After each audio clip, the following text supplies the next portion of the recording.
Seorang ibu bernama Wiwin berusia 40 tahun, pekerjaan ibu sehari-hari sebagai ibu rumah tangga dan sudah memiliki 2 anak. Akhir-akhir ini ibu mengeluh keputihan dengan aroma tidak sedap, nyeri saat berhubungan intim, sakit saat buang air kecil dan bercampur darah, dan mudah lelah. Ibu Wiwin khawatir dengan kondisi yang dialaminya. Lalu, ibu memutuskan untuk berkonsultasi dengan bidan dekat dengan tempat tinggalnya untuk mengetahui apa yang sebenarnya sedang terjadi pada ibu Wiwin. Selamat datang Ibu, selamat duduk. Mohon maaf ya Ibu, untuk adiknya bisa di luar terlebih dahulu. Oh ya, dia di luar dulu ya. Silakan duduk Pak Bu, saya akan menunjukkannya terlebih dahulu ya. Terima kasih.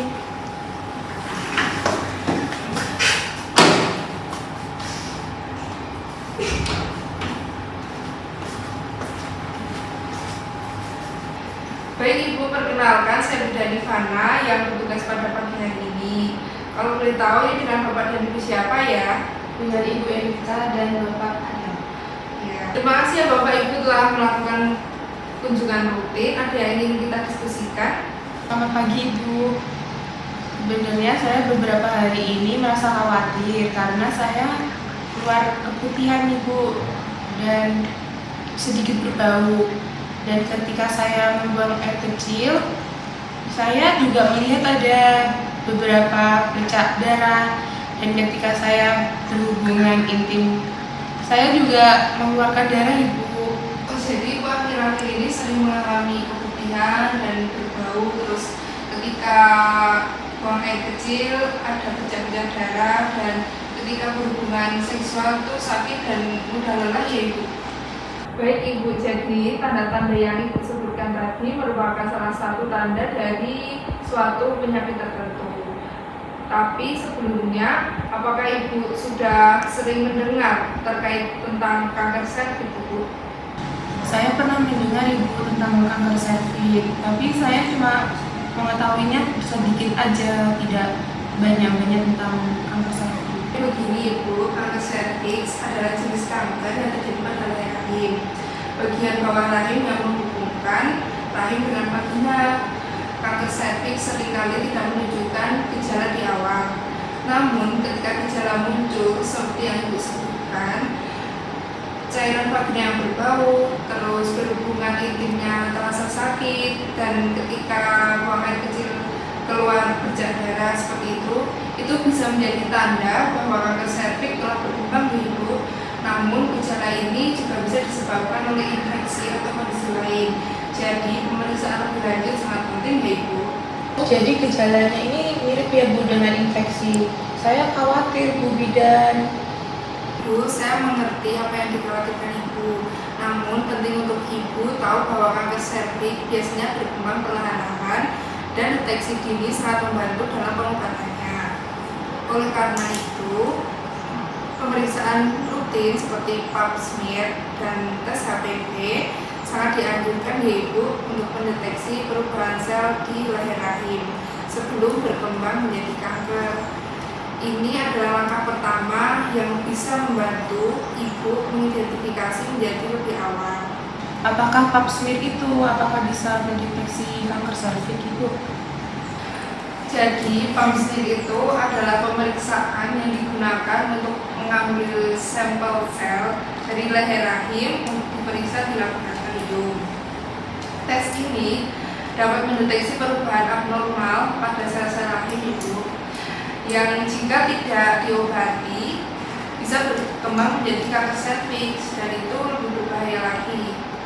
Jika Ibu belum pernah melakukan pap smear, saya sarankan untuk segera melakukannya di Ibu.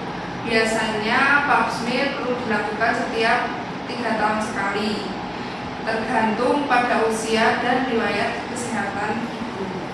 Saya sebelumnya belum pernah melakukan pap smear Ibu. Apakah itu sakit dan berbahaya? Jadi pap smear itu tidak menyakitkan ya Ibu, meskipun mungkin terasa sedikit tidak nyaman karena nanti dokter atau tenaga kesehatan lain akan menggunakan alat untuk mengambil sampel set dari rahim ibu. Prosesnya cepat, hanya beberapa menit saja, dan biasanya tidak menimbulkan efek samping. Tes ini sangat penting untuk mendeteksi dini, karena semakin awal kanker serviks itu terdeteksi, semakin besar kemungkinannya untuk sembuh ibu. Baik Bu Bidan, saya paham. Berarti saya belum merasakan sakit, tetap saya melakukan pap smear ya Bu? Baik ibu, jadi banyak kasus kanker serviks tidak menunjukkan gejala pada tahap awal, sehingga pemeriksaan rutin sangat membantu dalam mendeteksi masalah lebih cepat. Selain itu, ada vaksin HPV yang dapat membantu mencegah infeksi virus HPV yang menjadi salah satu penyebab utama dari kanker serviks. Jadi, jika ibu belum mendapat vaksinasi, itu bisa menjadi langkah pencegahan yang baik di masa depan.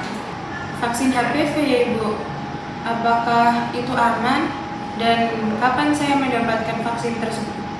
Jadi, vaksin HPV sangat aman dan efektif untuk mencegah infeksi virus HPV yang bisa menyebabkan kanker serviks. Vaksin ini direkomendasikan untuk perempuan antara usia 9 hingga 45 tahun. Semakin awal divaksinasi, semakin baik untuk perlindungannya.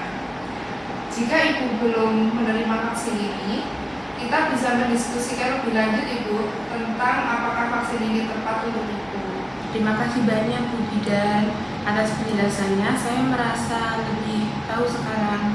Saya akan segera melakukan pap smear dan tes lainnya untuk mengetahui apakah saya kena kanker serviks atau tidak. Permisi Ibu, Bapak. Perkenalkan, saya dengan siswa Buddha yang menggantikan di mana, dikarenakan di mana ada pasien darurat ya Ibu. Di mana sudah menyampaikan kepada saya bahwa Ibu siang hari ini ada konsul mengenai kanker serviks Ibu. Apakah Ibu sudah paham apa yang dijelaskan oleh Bu Ivana tadi? Sudah Ibu.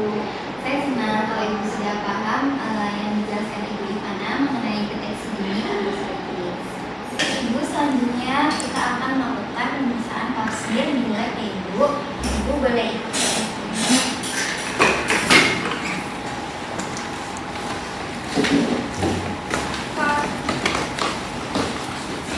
Baik Ibu, saya akan melakukan tindakan pap smear ya Ibu.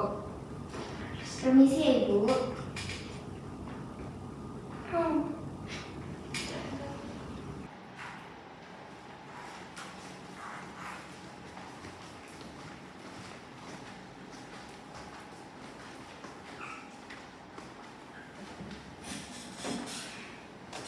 Ibu, saya izin menyampaikan hasil dari pemeriksaan pap smear tadi. Dari hasil pemeriksaan pap smear Ibu positif terkena penyakit kanker serviks. Nggak mungkin itu Bu Bidan, bagaimana ini? Baik Ibu, jika memang itu hasil lab dari istri saya, apakah pola makan apa ya Ibu yang bisa diperbaiki oleh istri saya, atau asupan gizi apa yang harus diperbaiki oleh istri saya? Ibu dapat mengonsumsi karbohidrat, protein tinggi, vitamin, dan mineral. Contohnya, Ibu mengonsumsi nasi merah, ayam, sayur hijau, buah beri, susu, dan Ibu juga cukup berupa air putih dan jus. Terima kasih Bu Bidan atas penjelasannya. Semoga saya selalu sehat. Amin, sama-sama Ibu. Apakah ada yang belum jelas atau yang ada yang ingin Ibu tanyakan? Tidak ada Bu Bidan, sudah cukup. Baik Ibu, jika tidak ada, Ibu boleh mengulang kembali apa yang sudah tadi kita diskusikan. Baik Ibu, saya dapat mengonsumsi karbohidrat kompleks seperti nasi merah, ubi, dan protein tinggi seperti ikan, ayam, dan lemak sehat berupa kacang-kacangan ya Ibu ya. Wah, bagus, Ibu hebat. Ibu sudah paham ya apa yang kita diskusikan tadi. Besok kita lakukan kunjungan ulang ya Ibu untuk memantau tahu kepada Ibu. Terima kasih banyak atas penjelasannya. Sama-sama Ibu, makasih Bu. Makasih. Perkenalkan, nama saya Katrina Desiti Faiza dengan nomor NIM P712411244043. Di sini saya sebagai moderator. Perkenalkan, saya Ivana Ika Kalista dengan NIM P712411244036. Di sini saya berperan sebagai bidan. Perkenalkan, saya Siti Bunda Fauzia dengan NIM P712411244030 sebagai perawat. Perkenalkan, nama saya Desya Melia Putri dengan NIM P712411244029. Saya di sini berperan sebagai suami dari pasien. Perkenalkan, saya Nadia Salva Alizki, NIM P712411244032. Saya di sini berperan sebagai anak dan sebagai kameramen.